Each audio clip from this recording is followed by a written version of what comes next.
That was terrible. Any brothers in the house? I said the capitalism, y'all. I probably got a better. But I expressed my, interest in the fraternity, and the one thing that struck me was, they were all friends, and they just, they just kind of engulfed me in their friendship. My mentor on the baseball team was a brother. My best friend in computer science was, also a member of Omega Psi Phi. And it just, they basically took me under their wing, and they challenged me to be a better student. All right. And the way they did that was that if you want to be with us, then you need to get in the classroom. All right. So basically, talked to my mom and my dad, told them that this is what I want to do.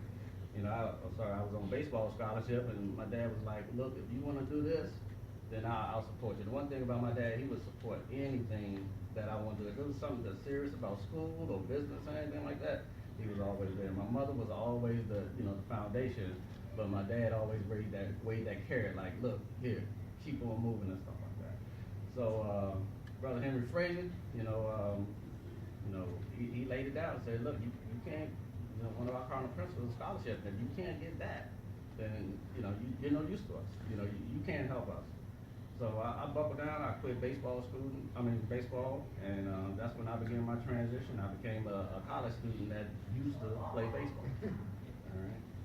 So for the next 5 semesters, I had to take over a lot of classes, but I basically did 3 threes for the next 5, 3 threes and 1 3-5 for the next 5 semesters. All right. So as a senior, I made my grades to become a member of Omega Psi Phi. So I went up to Brother Henry Frazier. He was like, I said I did it. I'm ready. And he was like, well, you're a senior now. Right? He was like, well, you can't do. You're basically gonna go over and then you're gonna go. So I was like, that's not fair. I bust my behind to get there. Now you're telling me I can't, I can't play. So he said, well, if you want my vote, then you need to go to grad school. And I was like, oh, heck, I'm trying to get out of undergrad. So, but, being a man of my word, and being a man of his word, he gave me his vote. I went to grad school, got my MS, my graduate degree in management information systems, and basically I've been running ever since. So just, challenging myself and accepting those challenges, that other people have put before me have, pretty much made me who I am today. If you want to get me to do something, challenge me something. You tell me that I can't do something, no, you can't do it, I can do it. All right? You can ask my wife. She probably never heard me say I can't do something. I never will.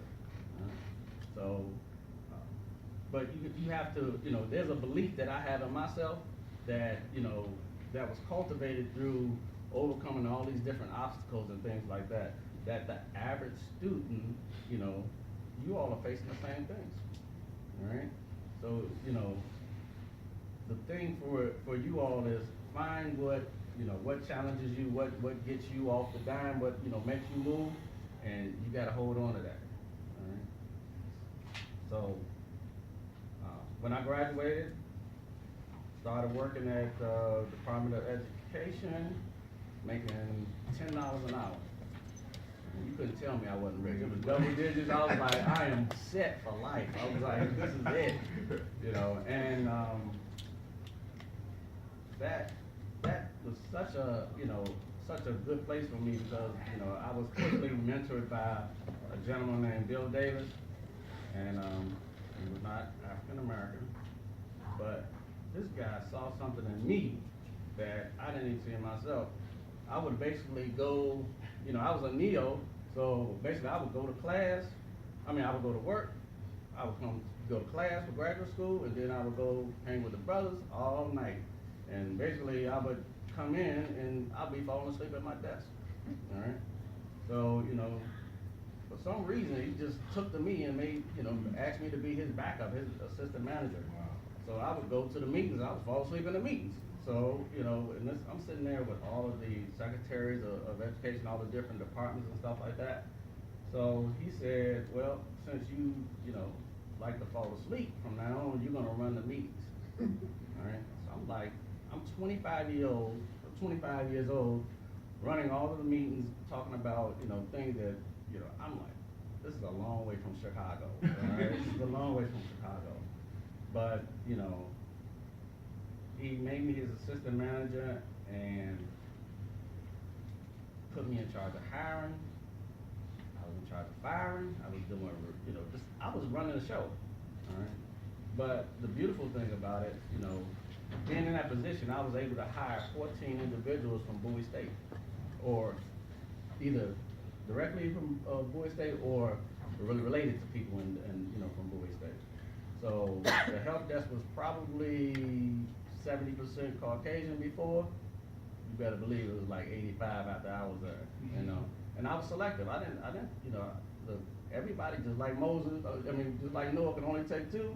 Everybody can't go. You representing me, and if I hire you, you got to show and prove, all right? Because if I'm hiring junk, then guess what they're going to do, all right? So we ran that place, all right? We set marks that allowed that contract to grow. We probably increased the contract by 4 bodies, which was big back then because they weren't trying to hire any additional people. But we made it to the point where they couldn't overlook us. All right? So Marvin Young, which was Marvin. There you go. Marvin Young, so co-worker of mine. Besides my mother and my wife, that's probably my best female friend. All right. So that's a relationship that that just won't ever leave. As we progress, and probably at the age of 27, they actually promoted us. All right. And Marvin and I ran this building right here. They put us in charge of this whole building. All right. We were in charge of every aspect of IT in this building. All right. So landlines, closets, cables, desktops, printers, everything. All right. 27-year-olds, two 27-year-olds in charge of the whole building. But we went to work. When we got that job, we went to work. We wrote a plan. The service calls were like in triple digits over 100. Our goal was to have it down to 15. All right. We went home every day with calls under 15. What we did was we challenged our team to be great. We didn't just accept the fact, we could have said, 115, that's the norm, so, we're okay with that. But we challenged the team to be great. We hired the best people. We rewarded the best people, and, they actually performed for us, because of the things that, we were putting in front of them. We were challenged. We made awards for whoever closed the most tickets, and, anytime that we made it under single digits, under 9s, we would have a pizza party. All right, so they started looking towards that. We had, MVP trophies and stuff. We were coming up with stuff out of the box, but that was the best run building that the Department of Education had at that moment in time. That's what we did, all right? And that's the foundation there. From that point on, anytime that I got promoted, guess who was coming along with me? Marvin was right there with me, all right? If I got an operations manager position, Marvin was right there. If I got the program manager position, she was right there. All right, so we've had pretty much a long history of working together, but it's been successful, and it has cultivated a friendship that just like I said, it'll never die. One of the locations that I was able to work, one of the locations I've worked at various places, but the U.S. Mint, Security Exchange Commission. DHS, working at the Pentagon, dealing with generals, and that by itself is a whole different world, coming from Chicago. So one of the things I'm most happy for, I guess, is that I'm most appreciative of. I was able to meet President Barack Obama and his wife, you know, while I was down at the Pentagon. So I just want to say that, oh, let me show you this picture right here. This is me actually shaking the president's hand. So as you can see, that it's very close up. So I'm gonna say, so this is the story behind that, right? So I asked a very dear friend of mine named Marvine to take a picture of me and President Barack Obama. And as you can see, she put her thumb all in the picture. All right, go ahead, you know. So I had to magnify the picture and basically blow it up. So this was my one chance at greatness and having it documented, and she ruined it. Look. I'm sorry, I am put you out there like that. But this was, how many times, do we get to meet the first black president? It's a long way from Chicago for me. All right, this is unheard of. This is uncharted for, I go back, people from Chicago, they see this on Facebook and they're like, I see you out there doing your thing, and I'm like, yeah, all right. When I go home and I drive by, guess what they're doing? They're doing their thing. They're still right on the corner. They're not doing anything. Mm-hmm. So, I give them a little conversation and then I gotta go, So, it's the exposure is lacking. For me, it's a blessing to have moved to Maryland, to come to Bowie State, to get exposed to all these different, careers and individuals who are actually making moves, making things happen. Let me take this picture off of Marvin. Also, while I was at Department of Education, I met my soon-to-be wife. All right, so. Funny story about that. I saw her down the hall, and I was looking. She was like way down, way down there. I was like, ooh. If I had her, I would settle down. So you gotta be careful what you ask for.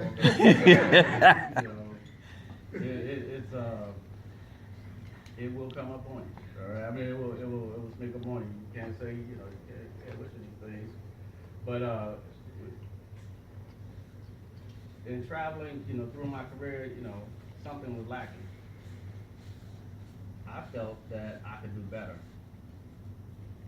As a matter of fact, I knew I needed to do better because if anybody knows anything about being a contractor, at any time, well, you guys don't know, government contract, they pay you well because you have no security, all right?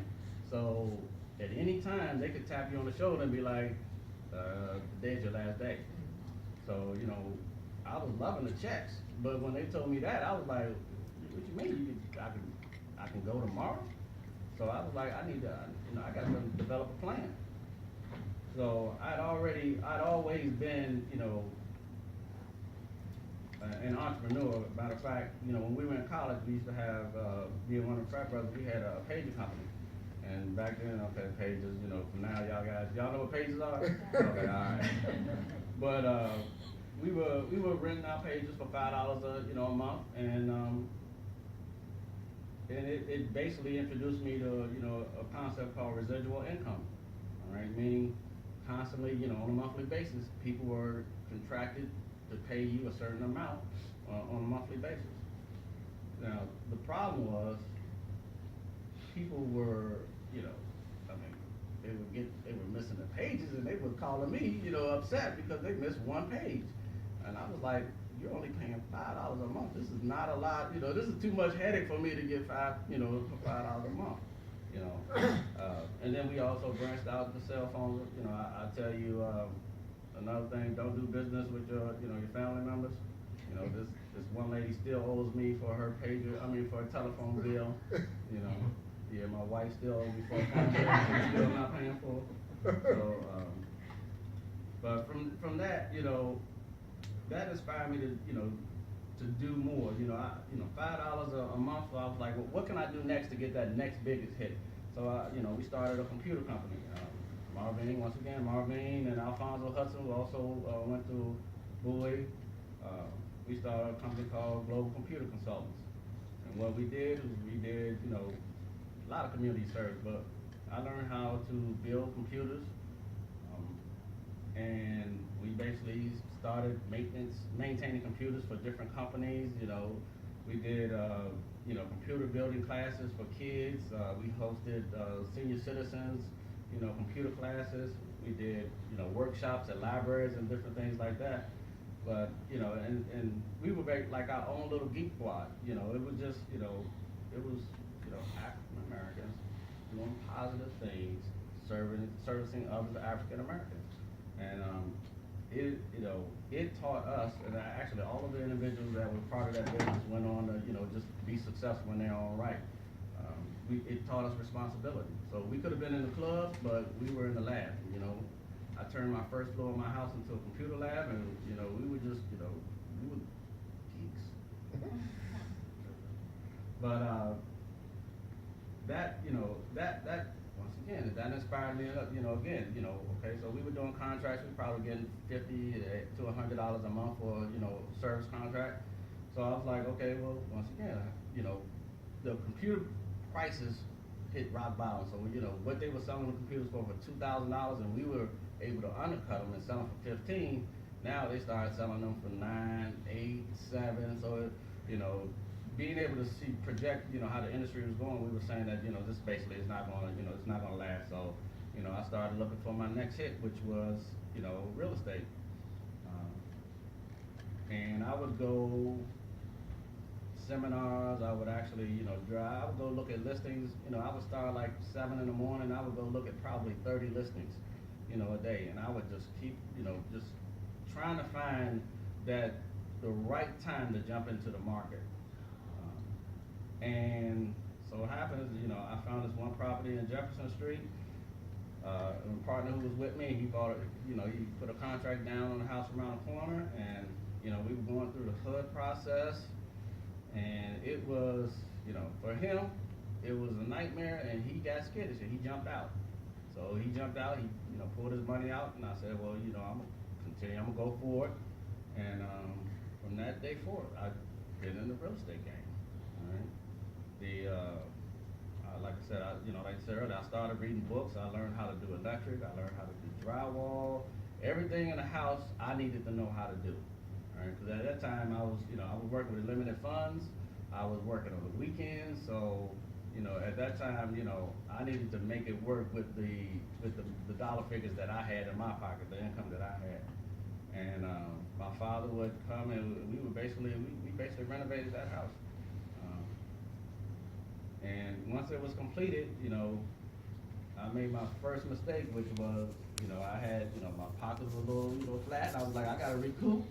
I had a lady come to me and she said, I'm willing to give you 3 months rent up, up front. And I was like, oh my God, that's nice dollar. And I rented the property to her. The next thing you know, I saw her pull up. She signed a paper. About 8 kids got out after her. All right. Tore that house up. All right. But, for me, that was a valuable lesson. All right. The lessons that cost you the most are the ones that you hold dear to you. I've never rented to anybody. But from that point on, if you got more than 3 kids, I'm sorry, I can't. If you got grandkids that you come over often, I can't rent to. It's just not gonna happen. Right? It's just not gonna work. So, you have to, you got to take your lumps, you got to take your losses and stuff like that, but you have to power through them. Whatever career choice or whatever it is that you're passionate about, you have to push through it. There's always going to be somebody on the side saying, well, why are you doing that? Well, don't, you could do this, or why are you putting that money into that? All right? But this was something that I was passionate about. People told me that I couldn't do it, and I was intent on proving them wrong. All right? So my initial goal was pretty much just 4 to 5 houses. I was just looking for some spare change that if somehow the government, tapped me on the shoulder, I would be able to, still live a comfortable life and stuff like that. So